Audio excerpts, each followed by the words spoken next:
Hello, this is Simon Brew.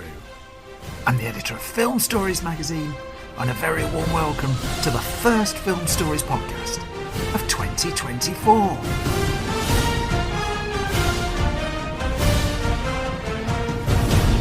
Come with me.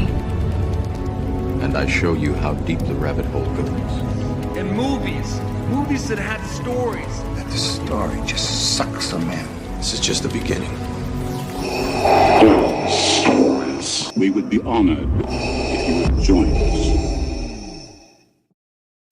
Hello, and a very warm welcome to Film Stories with Simon Brew. I am Simon Brew. As always, there's absolutely everything you need to know about me.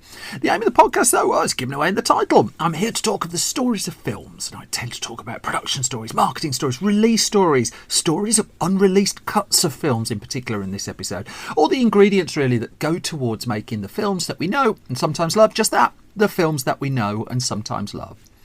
The films I tend to cover on this podcast, they lean more towards the mainstream than anything really. They're films I'm interested in, they're invested in to some degree, they're usually finished as well. I try not to do snark, I try not to punch down. This podcast is very much a celebration of cinema and a real appreciation that somehow, films manage to get made. With that in mind, I'm going to get going on a relatively unusual episode to kick off 2024, in that I'm talking about two films that were finished, but also, in a strange way, unfinished. Let me play you a clip from the first of the two of them, and I'll come to the story the other side of this. Riddle me this, riddle me that. Who's afraid of the big black bat? In an uncertain world, in a chaotic time, justice wears a mask.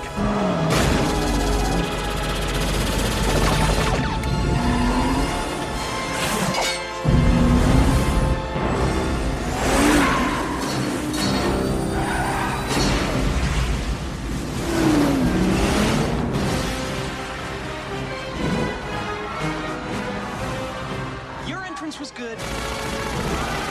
His was better. Love is a game. What is it about the wrong kind of man? It's the car, right? Chicks love the car. Power is a machine. Now you've devised a way to read men's minds. By the way, I've seen your mind. So that is a clip from the theatrical trailer for 1995's Batman Forever. This is directed by Joel Schumacher, written by Akiva Goldsman, Lee Batchelor, Janet Scott Batchelor, and starring Val Kilmer, Jim Carrey, Tommy Lee Jones, Nicole Kidman, Chris O'Donnell, Michael Gough and Pat Hingle. The film was a hit in 1995, and when it went into production, it had to hit something of a template for Warner Brothers. I've covered this before on the podcast, but just to quickly sum up, 1992's Batman Returns, I've also covered that before, directed by Tim Burton. That had been a film that had caused no shortage of problems for Warner Brothers. It had to put up with angry parents, angry McDonald's, and even worse, angry keepers of spreadsheets at the studio, because whilst Tim Burton's 1989 Batman film had been a nuclear level hit and in part responsible for the blockbuster culture that we live with today, Batman Returns, it got off to a faster start than Batman, but commercially it would end up falling some way short of its predecessor. It's a darker, murkier, grimier film, and, well, let's just say that their parents were less keen to go to McDonald's and buy burgers off the back of it. And so Warner Brothers wanted to go in another direction for what was being known as Batman 3. Now, Tim Burton elected not to direct the film, although realistically there was a sporting chance he would never really have got the chance. Instead, he'd be given the opportunity to develop a spin-off Catwoman movie that he developed for a while. At the point this has been recorded, actually, screenwriter Daniel Waters, who co-wrote Batman Returns, has been talking about that Catwoman project and how he envisaged a kind of film that would get to the tone of the TV show The Boys just many years before The Boys came about, whereas Burton was more interested in developing an 18 million black and white movie that Warner Brothers was never really going to green light. So the Catwoman movie with Michelle Pfeiffer didn't happen. I mean, I will come to Catwoman stories on a future episode of the podcast. Now, it would be remiss to say Tim Burton had lost interest in blockbuster filmmaking off the back of his experiences with Batman and Batman Returns. In fact, he toyed for a little while with a different blockbuster level project, the film Mary Riley, that would be a very expensive production that would ultimately star Julia Roberts. And when Tim Burton dropped out of that to go and make a small movie called Ed Wood, I still think that's his best film, love that movie. Stephen Frears took on Mary Riley, as again he's talked about before in a special episode of this podcast. And so this left Warner Brothers with a vacancy for the director's chair of Batman 3, or as it was shortly to become known, Batman Forever, and it needed a safer pair of hands. It wanted a family-friendly Batman film. And off the back of 1993's Falling Down, a hit for Warner Brothers, 1994's The Client, which would go on to be a hit for Warner Brothers, director Joel Schumacher had become something of a go-to company man for the studio, or certainly was about to become that. Now, that's a little unfair, really, because it kind of implies he's a filmmaker who had no edge or anything, and that's absolutely not the case. I mean, look at Falling Down. Look at the films such as Flatliners and The Lost Boys that already he delivered by this stage in his career. But what Warner Brothers knew was he was a reliable pair of hands for its Batman project. Still a risky choice, really. But its working relationship with Joel Schumacher was a good one, and it needed Batman closer to home, really. And so Schumacher signed up, and he would deliver ultimately what Warner Brothers wanted, a family-friendly Batman film with a very different style to the one before. So Schumacher, of course, revamped Batman with the help of screenwriters Akiva Goldsman and Lee Batchelor and Janet Scott Batchelor, and they came up with a much, much lighter tale. Tim Burton would take a nominal producer credit on the film, but anyone looking at the final theatrical cut of Batman Forever would appreciate it was just that. There's no sign at all that Burton's hands are anywhere near the film, whatever you think of him. The film would recast the Caped Crusader, and it would only retain two cast members from the previous movies, Pat Hingle and Michael Gough, the latter reprising the role of Alfred. Out went Billy D. Williams, who'd been set up, he'd been introduced as the character Harvey Dent, who, as Batman fans know, becomes Harvey Two-Face. But by the time Harvey Two-Face appeared very early on in the theatrical cut of Batman Forever, he suddenly looked like Oscar winner Tommy Lee Jones, recent Oscar winner at that point as well. He just landed the Best Supporting Actor gong for The Fugitive. Now, for a long time, Robin Williams was expected to play the Riddler, but then Jim Carrey's career exploded out of nowhere. He landed a nice check to take on the role of the Riddler, and the pair, it's worth reiterating, never really got on. That Tommy Lee Jones and Jim Carrey kind of butted heads a little bit, with Tommy Lee Jones famously reportedly telling Carrey that, quote, he couldn't sanction his buffoonery. It is a phrase I believe is worth repeating at least 3 times a year. Just imagine that. I can't sanction your buffoonery. Now, the final cut that was delivered of Batman Forever was what Warner Brothers was after. But what wasn't known straight away is that Joel Schumacher had put together a much darker version, that there was a darker version of Batman Forever that he'd had in mind. Now, he'd assembled a different cut of the film, nothing unusual there, before chopping it down to the far slimmer theatrical edition of the movie, which it'd be fair to say knocks away pretty much every edge, bar 1 or 2, that the material potentially offered. So films, of course, are always chopped down in post-production. They're always fine-tuned in the edit. Big blockbuster movies are test-screened and shaped, and they go before executives. But what was slightly different in the case of Batman Forever was a different version of the film was kept. Now, this became known as the Schumacher cut. Across the history of cinema, there are mythical cuts of films. There are reportedly different versions of movies that may have happened, that may be lost. Event Horizon is a good example of that. Paul W.S. Anderson's film, of which I'm a fan, has reportedly a much, much darker version that was put together and on a VHS tape at some point. I've asked Anderson about this before. He's certainly not got it. That the film reels for Event Horizon are reportedly stored in a salt mine somewhere. Lovely story there. How much concrete there is to it, I don't know.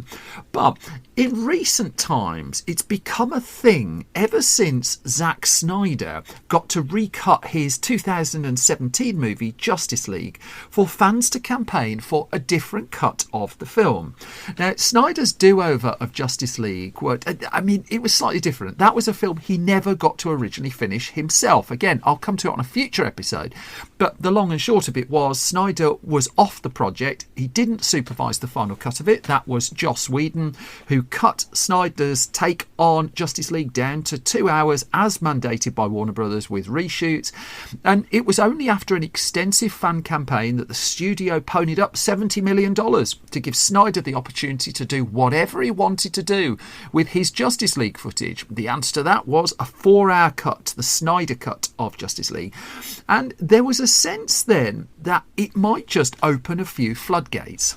Again, in recent times, we've had David Ayer, the director of 2016 Suicide Squad, suggesting openly on social media he had a very different cut of that film. Although, in fact, at the week this has been recorded, the first week of January 2024, he shot down any chance of us ever seeing it. But that seems quite a fluid story, so who knows? I mean, we may one day get to see it.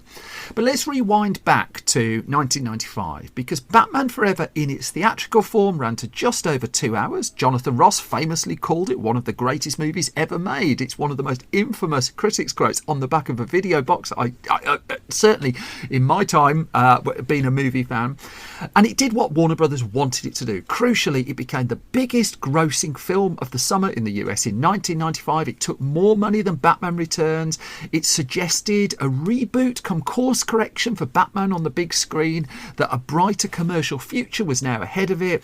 And there was just little talk of an alternate version of the film around that point, because the internet wasn't a thing. Well, certainly the World Wide Web as we know it wasn't a thing in 1995. And Schumacher himself, well, he was off doing another project for Warner Brothers anyway. He was doing the John Grisham adaptation A Time to Kill for the studio, and he would then jump on to Batman 4, which would become 1997's Batman and Robin straight after that.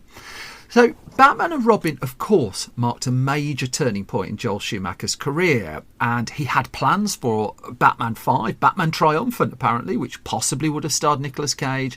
And after Batman and Robin left pretty much a crater in the Batman big screen franchise, at least, Schumacher departed. He went to do smaller films for a little while, films like Tigerland, really smart film that. But he hinted in Starlog magazine in 1998 at possible director's cuts of his Batman films.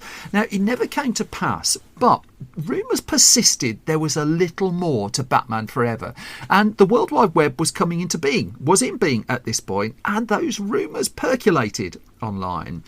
And I think if there was a turning point, really, it was 2005, which was when a DVD of Batman Forever was issued, which had deleted scenes in there.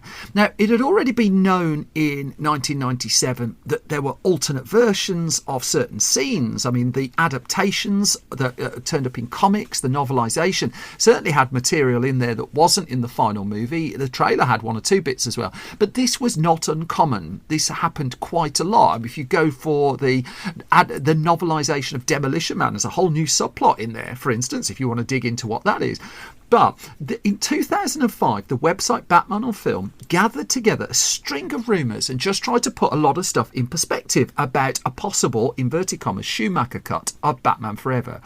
The momentum was just about to start to build, because the article brought together a whole bunch of information, including, it showcased a deleted scene that leaked onto YouTube where, well, I say leaked, it came from the extra features on the disc, where Val Kilmer's Bruce Wayne faces down an enormous bat as he seeks to discover, with the help of his trusty butler Alfred, why he stopped being Batman. And here's just a little taster of that material. Master Bruce, son. You gave up being Batman to save Dick Grayson. But perhaps you also gave him up because you never faced why you became him in the first place.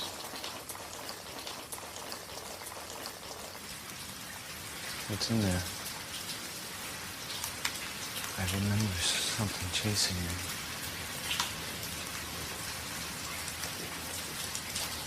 My nightmare. Your nightmares are there. That sequence in full runs for just over 4 minutes, but also there's quite a lot of other material that soon became clear was missing from the version of the film that most of us got to see. That there was an ending to the movie that reportedly mirrored the final shot of 1989's Batman. And then there was a very, very different opening, and this had been really showcased in that tie-in novelisation and the making of book, and it involved Tommy Lee Jones's Harvey Two-Face and escape from Arkham Asylum, and also Val Kilmer's Batman wouldn't appear until 10-15 minutes into the movie. The Batman on Film article in 2005 also confirmed Joel Schumacher talking about a 2-hour 40-minute version of the film with a lot of extended scenes as well as deleted ones. And that article got conversations going, with fans taking hold, putting together what became known as Batman Forever, the Red Book edition. Now, this was, as per Forbes report, an alternate version, which is an unofficial, fantastic fan edit containing all of the great deleted footage edited back into the movie, including a training sequence with Bruce and Dick in which Bruce opens up about killing. Now, there had been fan re-edits before. Star Wars is notorious for fan re-edits. Some excellent work being done there to restore the original trilogy of Star Wars before George Lucas started doing his tinkering. But the Red Book edition of Batman Forever was released online in September 2007 and was instantly regarded as an upgrade on the original film. Now, interestingly here, Warner Brothers wasn't shutting it down, but also it wasn't showing any inclination for a director's cut release of the film. That 2005 DVD may have had deleted scenes, but it wasn't really in the business of doing extended director's editions of movies where there hadn't been a massive clamour for it. And so it was just left there. The Red Book edition was available online at fan edit websites. But fast forward to 2015 and talking to Forbes again, the cut was brought up with Joel Schumacher in an interview. And Schumacher basically said he hadn't seen it, but he asked the interviewer, "Can I see it?" And he was quoted as saying, "Is there any way I can thank the editor? You can certainly put a thank you from me for loving it enough to do that and taking such care." Far from shooting down the idea of someone doing a fan edit of one of his films, Schumacher was appreciative that over time his Batman films by 2015 had been heavily maligned. Christopher Nolan had come in by this stage, delivered his Dark Knight trilogy, completely redefined Batman on the big screen, and Schumacher's were just really a bit of a point of ridicule. But there was a growing appreciation for elements of his Batman films, and I think Schumacher was starting to feel it at that point. However, the turning point really for getting a Schumacher cut of Batman Forever into the world came as a result of sad news. In June of 2020, Joel Schumacher died in his 80s, left behind a great body of work, a lot of films that people enjoyed. But it was less than a month after his death that a screenwriter by the name of Mark Bernardin, who'd worked on Star Trek Picard, amongst others, put on Twitter that he'd heard a 170-minute darker cut of 1995's Batman Forever was actually complete, and more to the point was actually intact, that it would likely need some grading, would need some tuning work, but the fundamental cut was in place. As he wrote on Twitter, as it was called then, Warner Brothers was said to be unsure if there's any hunger for what was described to me as a much darker, more serious version of the film. Now, in June of 2020, the Snyder Cut of Justice League hadn't landed, but Warner Brothers clearly had appetite at this point for looking at its back catalogue and saying, well, what can we do with what we've got? That the Snyder Cut would land in 2021, and so this was still very much when conversations over such recuts were live and kicking. This 170-minute cut was said to build on things that were already known, and I mean, as much as those deleted scenes were already in the world, it was clear that there was a lot more out there, and the thought that it might not just those scenes might be intact but also edited into a cut of the film, well, that ignited fandom once more. So this set the Hollywood trade paper Variety into action, and it fairly quickly discovered that Mark Bernardin's story did indeed stand up. In fact, Variety soon dug out some extra details, and to quote the piece that it wrote in July 2020, this version opens with a sequence involving the villain Two-Face escaping from Arkham Asylum and features extended scenes with the Riddler when he invades the Batcave and uses his signature cane as a weapon. Variety added the bulk of this version's runtime focuses on the emotional and psychological issues that led Bruce Wayne to decide to become Batman, including a sequence, the one I've just played for you, of Wayne facing down a giant human-sized bat. That's where the sequence I just played roughly ended up. Now, there are hints of this in the theatrical cut of Batman Forever. There are moments where it's just certainly the sequences with the Riddler just toys into what's in Bruce Wayne's brain, but these were more ingredients that Christopher Nolan would be playing with once he got hold of, well, basically once he arrived in Gotham City and got hold of the Batman franchise. Val Kilmer then confirmed that there was a lot more footage in just a chat in August of 2020, and then Warner Brothers itself confirmed that it had originally tested an alternate cut of the film as well.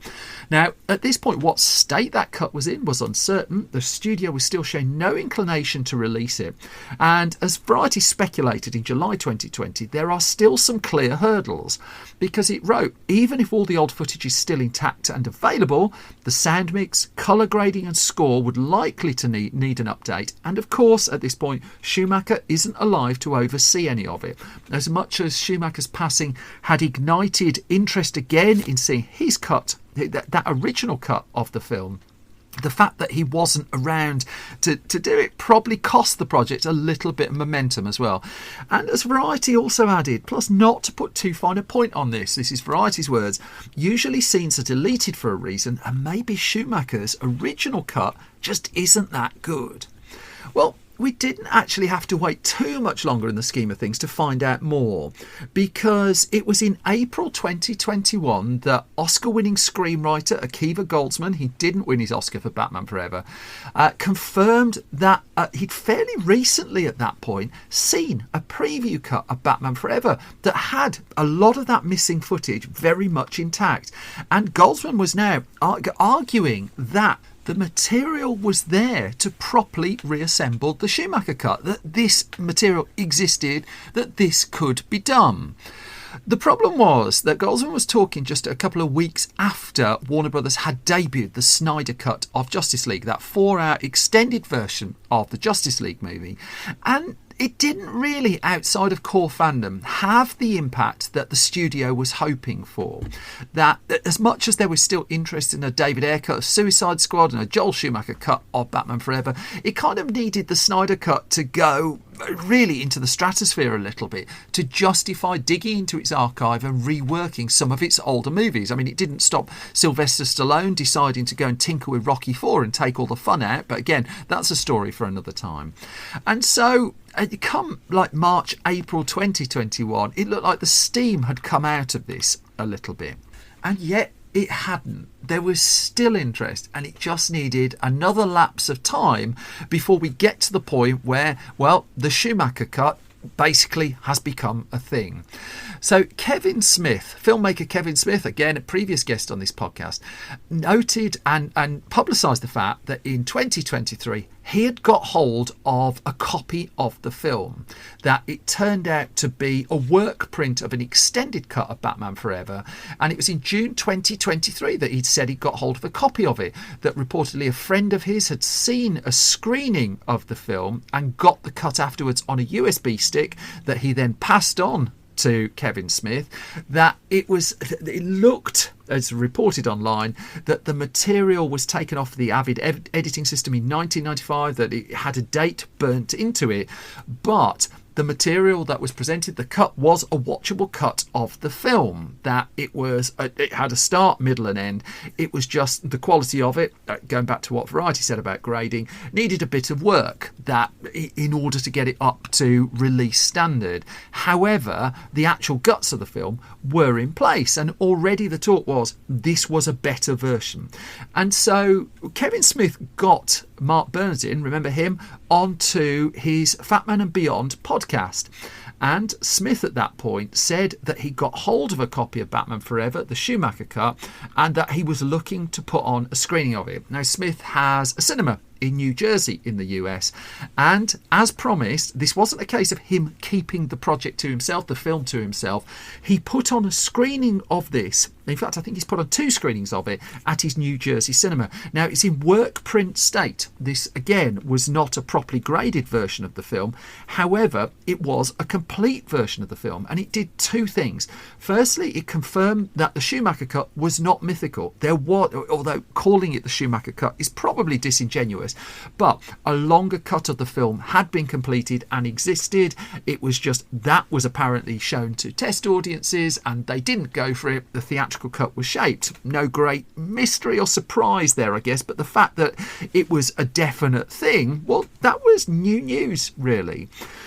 Secondly, Warner Brothers clearly hadn't spruced it up. This wasn't a case of the studio just passing it off with a view of getting this a wide release. It was a work print. It had come off the editing systems. And so it's hard to call it really a full-on director's cut or a studio-mandated release of the film. But in fact, that just makes it a little bit more exciting, something of a bit bootleg to it. The fact that Warner Brothers didn't shut down Kevin Smith's screening of the film is quite telling as well. I guess it could have done. But there is, as much as there have been parallels drawn with the Snyder cut of Justice League after the screening of the Schumacher cut of Batman Forever, perhaps that's not really where the precedent is. Because Warner Brothers in the early 2000s went back to Superman 2. Again, a film I will come to.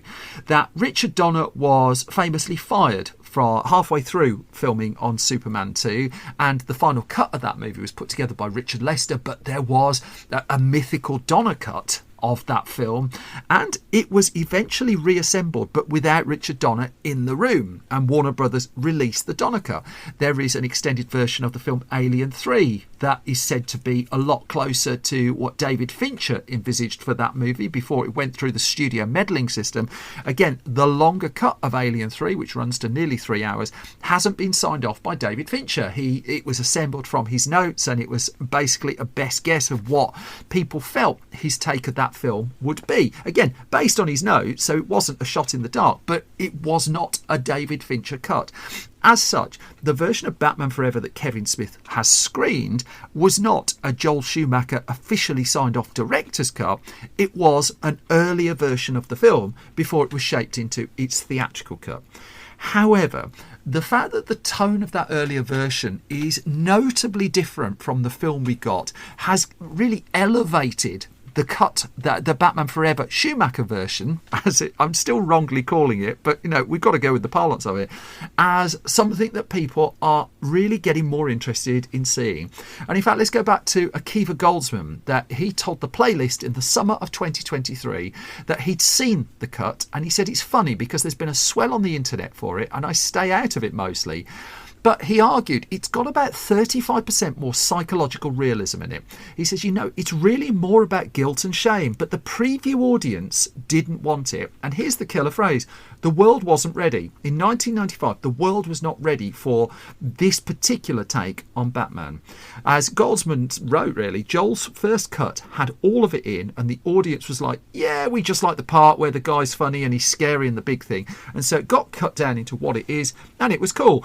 And interestingly here, there's no mourning about the theatrical cut. Schumacher was said to be happy with it, Goldsman said to be happy with it, and the theatrical cut was a hit. Warner Brothers was happy with it. Whether you like it or not, it achieved what it set out to do. But there is this clearly now in the open, this alternate version of the film that's said to be dark, not darker but not that dark, but just a bit deeper, a bit weirder. Tommy Lee Jones apparently comes out of it a little bit better. But there is an ongoing doubt, even though it exists, that it will ever see any kind of proper wider release. Now, there is precedent, as I've talked about. Aliens, for instance, the extended James Cameron cut of Aliens, you can see that in cinemas fairly regularly now. That took a little bit of time to get to that. You can see Zack Snyder's Justice League. You can see Richard Donner's, not Richard Donner's, Superman 2, 2 different cuts of that.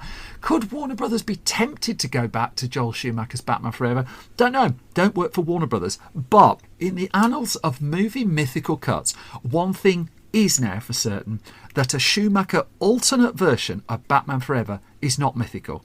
It exists, people have seen it, it's just a case of when will the rest of us get a chance? Which brings me to the halfway point of this latest episode of Film Stories. As always, thank you for your time. Thank you for listening. Parish notice time. And I start, as always, with my request, really, that there are 3 ways outside of listening to this podcast, thank you for listening to it, that you can support Film Stories podcast. If you want to support it financially, then your contribution goes towards funding the podcast, the research materials, all the bills behind the scenes, and then we put some money into paying writers to write things, giving new writers a chance. Then if you go to patreon.com/Simon Brew and put some coins in the tin there, what you get is the podcast early, you get gossip on what we're up to, the behind the scenes stuff, and you get the podcast ad free as well. Costing you not a sausage is to subscribe to this podcast at your podcast home of choice, and likewise, if you could just leave a really positive review, stuff like that really helps independent podcasts that are not being put out by massive companies, such as this one. I am not a massive company, I can confirm that. I have magazines, print magazines. So I'm just finishing off the new issue of Film Junior magazine, the world's only regular film print magazine for under 15s that's also partly written by it. I pay them to write it, trying to teach youngsters about the value of words by paying them for their writing. You can find that for sale at store.filmstories.co.uk shortly. I'm also, issue 47 of Film Stories magazine is also on sale. It's the UK's biggest film magazine, 168 pages, leading with a massive preview of UK films that are coming out in the year ahead. I'm also working on the issue after at the moment. I'll have more news on that shortly. If you go to store.filmstories.co.uk, that's where you'll find all of those. I think that's enough parish notices, though. I'm going to move on to, well, a cut of a film that's slightly more mythical. You've just got to get through this trailer first before I get to the story of it. Tonight is a magical night, where I choose the cat that deserves a new life. Going to the ball could get dangerous. Come on! Let's dance! I judge a cat by its soul. I've got plenty of soul. Spotlight. And a drum roll, please. Milk! It's party time. The most deserving cat will be reborn into another life, so they can be who they've always dreamed of being.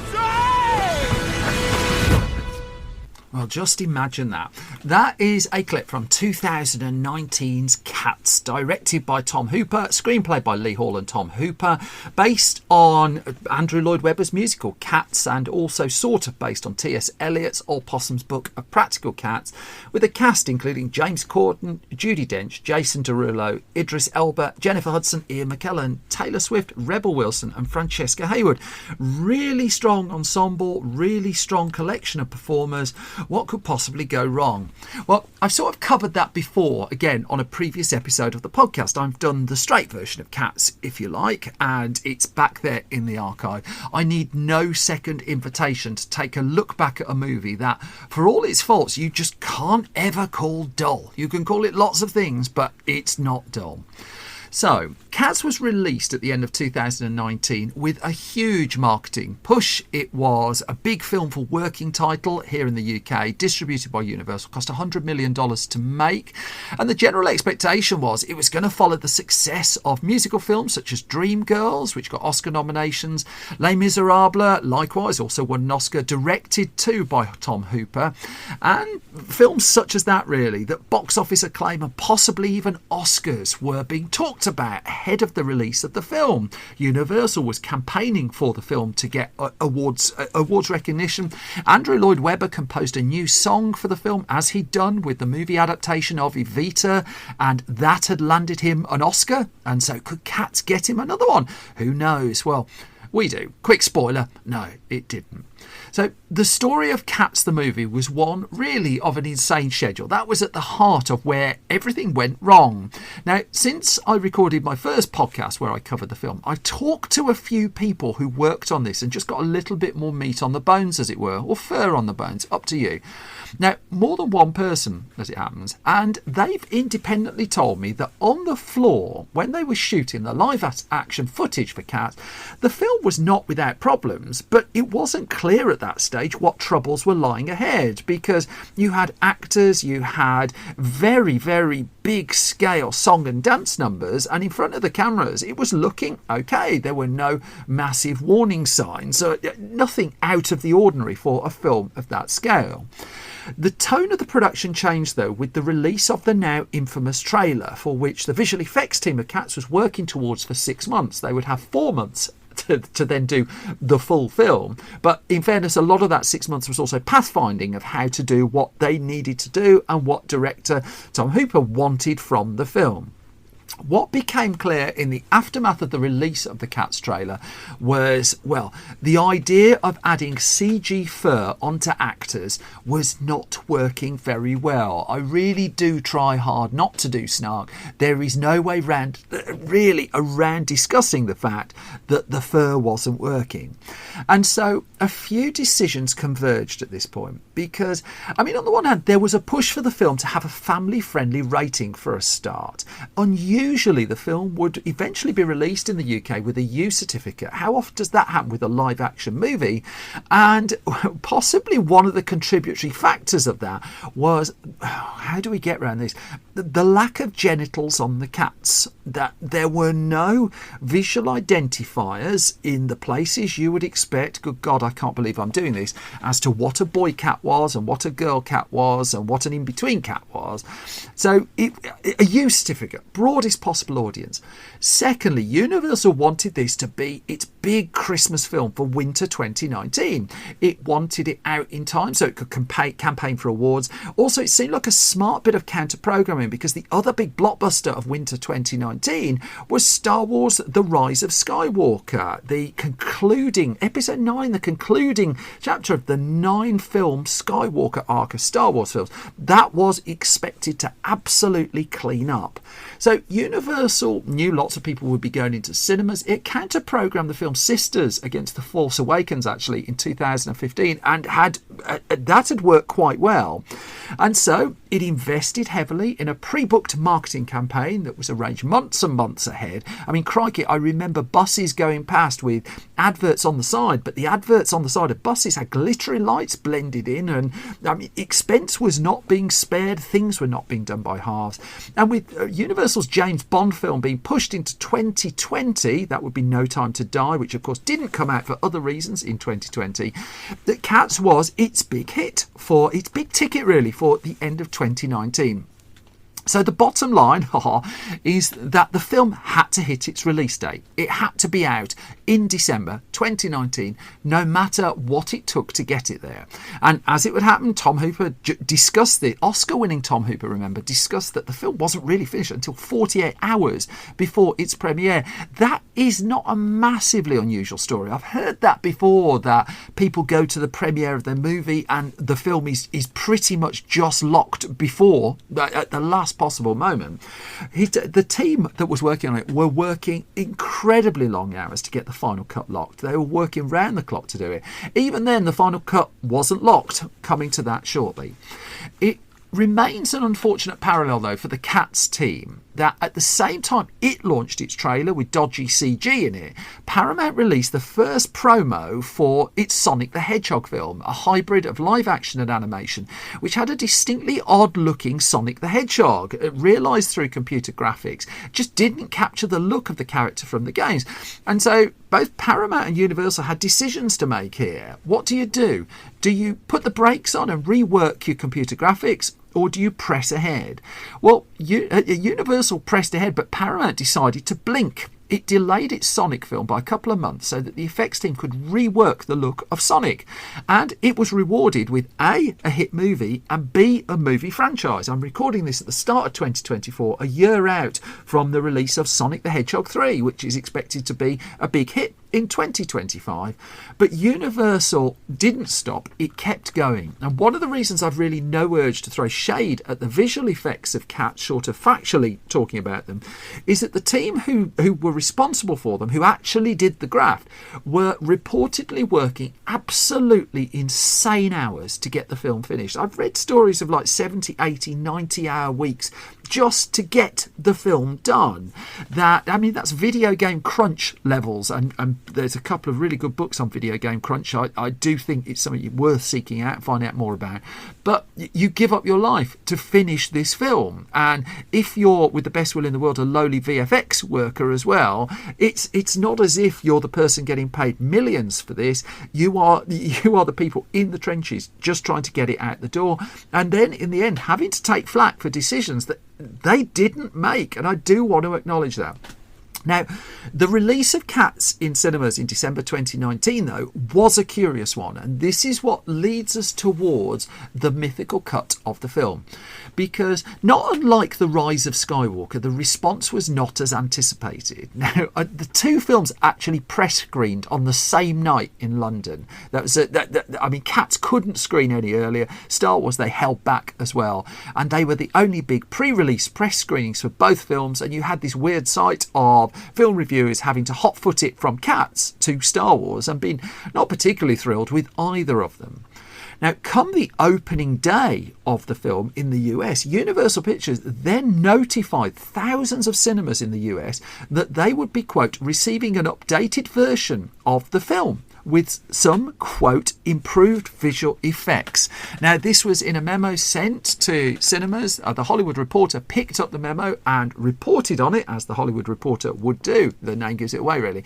But this was pretty much unprecedented. No one could really remember a time where a film was released and within a day or two, an upgrade patch for that film was then sent out. Now, this is the era of digital distribution, so it's possible to do this. In the days when you were carting cans of films around, it was, once your film was done, it was done. You got to live with it.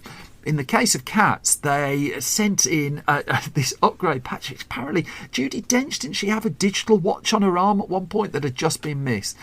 And so the film came out. It didn't do horrifically badly. Cats was not a massive flop, but for a film costing $80 to $100 million, the global box office take of $75 million was not really what was wanted. It was also savaged, absolutely savaged in reviews, but it's gone on to have a little bit of a life on home video formats. Home video formats get me on DVD, Blu-ray, streaming, and it's finding a little bit more of a life now, because they've been talking the aftermath of Cats release that after a few years there might be a new future for it as a late night movie, that it could have this resurrection as a cult classic, something like, just as happened with Paul Verhoeven's 1990s flop, really, Showgirls, which has now had more than a second life, really. But of course, in March of 2020, a lot of the world was in lockdown for the first time as a result of the COVID-19 pandemic, and so we were filling the time with things. And Seth Rogen, for one, was filling his time with three things. Number one, he was, let's just say, taking advantage of his substances. Number two, he was going on Twitter. Number three, turned out he was watching Cats. And in March 2020, he live tweeted watching Cats under the influence of his substances. And it's quite a run of posts. They're still up there at the point this has been recorded. Rogan, like many of us, has no idea, for instance, what a jellicle cat is. It's never explained, but it's clearly important. But even though he gave up after 90 minutes of the film, he did in the midst of it happen upon a now deleted tweet from a screenwriter by the name of Jack Waz. And this is where lockdown fueled the film, because we were doing nothing. And so things were going viral just because we were looking for something to do. In the midst of it too, people who had worked on the film, where ordinarily they may have stayed quiet, were starting to talk a little. Not director Tom Hooper, though, it should be noted. He's remained steadfastly quiet on Cats in the the aftermath of his release. But what Waz wrote in his tweet was that he was friends with one of the visual effects artists who worked on Cats, and that the job of said visual effects artist was to, quote, remove CGI buttholes that had been inserted a few months before. That's a sentence not many humans had typed before, but it was Waz who first introduced the idea of what became known as the butthole cut of Cats. It was then Seth Rogen who effectively ignited a Twitter campaign to release the butthole cut of the film. High-profile names jumped aboard. I mean, director Rian Johnson was one of them, and a social media movement was duly formed. But did the butthole cut of Cats actually exist? Well, that was the mystery. And so Vanity Fair did some tracking down, and it got in touch with Jack Waz, who told the outlet that and I'm quoting Vanity Fair's article, the screenwriter said he first heard tell of the butthole cut from an industry friend around New Year, so a couple of weeks after the release of the film. Waz tried to get Universal to let him see that version of Cats, but had hit nothing but dead ends, and the friend who bestowed this insane rumour upon him politely declined, apparently, to speak to Vanity Fair about it. But the fire had been lit, and so the baton was passed on to a guy called Ben Meckler, a writer and producer involved with the likes of Kung Fu Panda. He put out a tweet looking for the definitive book of the story of Cats, and inadvertently there's a little bit of an appeal for information in there, because he got some anonymous intel from someone who'd worked on the film. And again, this was weeks after Rogen's infamous tweet along, but a fire was burning. And so what Meckler posted was this anonymous note he'd had from someone who'd worked on it. There were never shots of cats with buttholes, the person clarified, at least by design, none that I saw anyway. Okay, we've got to get through these sentences together, friends, so hold tight, here we go. However, there were a dozen or so shots where the skin and fur sim was groomed or just folded in a way that really looked like, I'm so sorry, very furry lady genitals and buttholes by accident. The task, as typical with heavy CG shows, fell on TUD to paint out the offending articles where it was brought up and spotted. It goes on. Daily reviews were constant awkward discussions of people plucking up the courage to point things like this out. Things like, does that look like a, fanny to you? That's in the UK version of that word rather than the US version. And again, this isn't the only source I've heard this from. Now, Vanity Fair then contacted Universal for official comment on this and got a reply from Universal which basically said this is the best email we've had in ages, but also had to pull out the party line. They couldn't actually comment on it, but they did beautifully add in their statement, hopefully that will add to the magic and mythical nature of the cinematic treasure. Universal so knew. Now, the VFX company involved was called Mill Film, and it was also contacted for comment and wasn't allowed to, largely due to the fact that it has to sign NDAs. This is common practice for VFX studios. If you're working on big films, you have to sign NDAs so that you don't disclose any secrets from the movie. And so people couldn't speak about their experience working on Cats. And so, as Mill Film statement said, it was not able to talk about creative iterations which may or may not have contributed to the final product seen on screen or left on cutting room floors. Those last few words tell you a few things, don't they, right? And so VFX workers who hadn't been brilliantly treated were still talking anonymously, and the Daily Beast then got on board and quoted one of them, and they revealed at the halfway point of production on Cats, the butthole problem had presented itself. And this anonymous VFX worker was quoted as saying, when we were looking at the playbacks, we were like, what the hell? You guys see that? And its source said, we paused it. We went to call our supervisor and we're like, there's a clucking asshole in there. There's buttholes. It wasn't prominent, but you saw it and you were just like, what the hell is that? There's a clucking butthole in there. And thankfully, they said it wasn't in your face. But at the same time, too, if you're looking, you'll see it. Now, the CG additions to Cats were designed. So this wasn't a case of in-camera footage of people's buttholes. Someone had originally had to put something together that resembled a backside, and they were, let's just say, being flagged. And someone was indeed then given the job of going through and painting them out where such instances were spotted. So this became a running thing, really. It became a running joke, but also simmering in the background was this push. Is there a butthole cut of the film? Well, sort of. There became one, although it was something of a spoof, because in April 2020, someone went onto YouTube and dropped their version of the butthole cut of Cats. It's incredibly amusing. But basically, they've taken the trailer and they've added bottoms to some of the feline creatures in there. Universal was not going to budge. This was not a case, clearly not a case of the Snyder cut, although the butthole cut was sort of spoofing that a little bit. But still, there are lots of people who wanted, I can't believe I'm saying half of this, there were lots of people who wanted to see this other version of Cats. And, you know, the cast of the film were hardly putting out the flames. I mean, in December 2020, one of the stars of Cats, James Corden, was interviewed, and he admitted that he didn't know whether the cut existed, but then he also said he hadn't watched the film at all. He said, I think either way, it probably can't save that movie.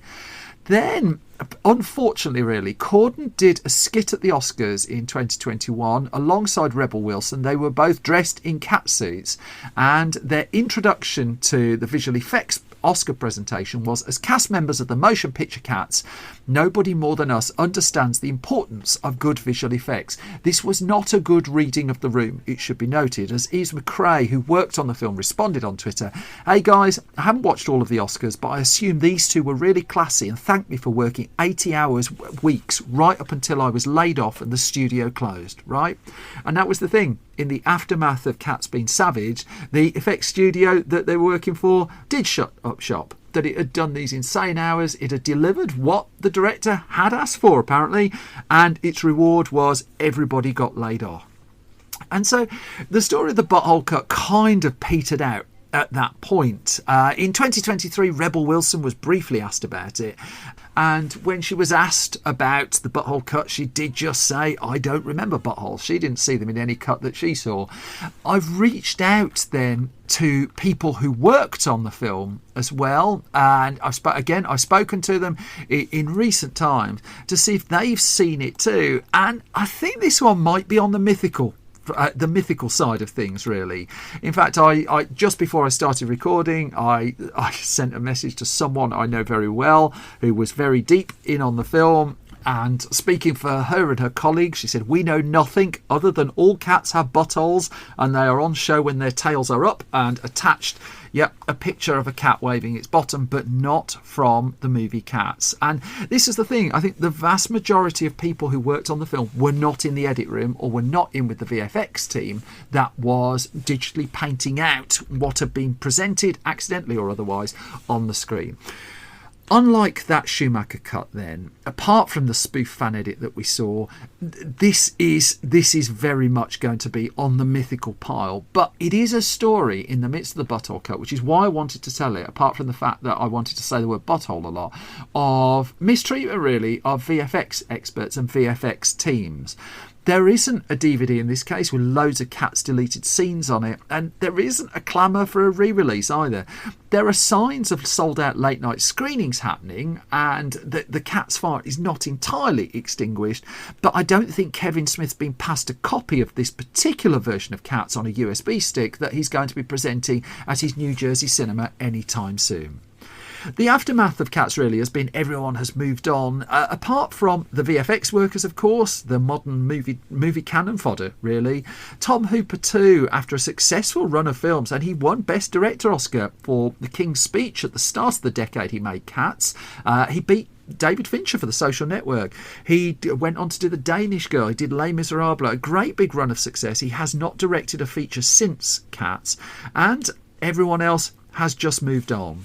I think what's become known over time is the response from Andrew Lloyd Webber to Cats, and Lloyd Webber would bemoan the fact that Hooper just didn't get the people involved in making the musical involved in the film. And as he infamously said, his response to the film Cats, well, he went and bought a dog.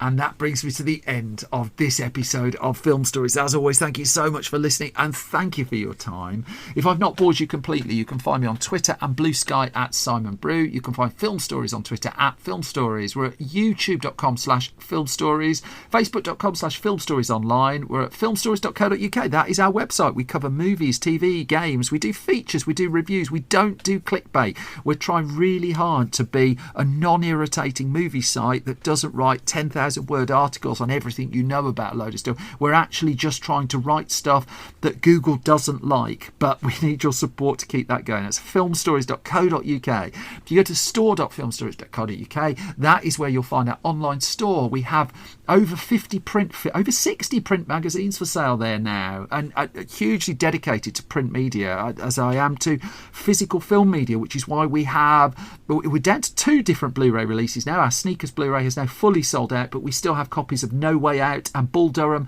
their UK Blu-ray debut with Film Stories extras on. They are for sale at store.filmstories.co.uk. And the Patreon again is patreon.com/Simon Brew. But I think that's it for now. I've got a whole load of special episodes coming up too. I'm talking to a bunch of filmmakers. Film Stories is very much up and running for 2024.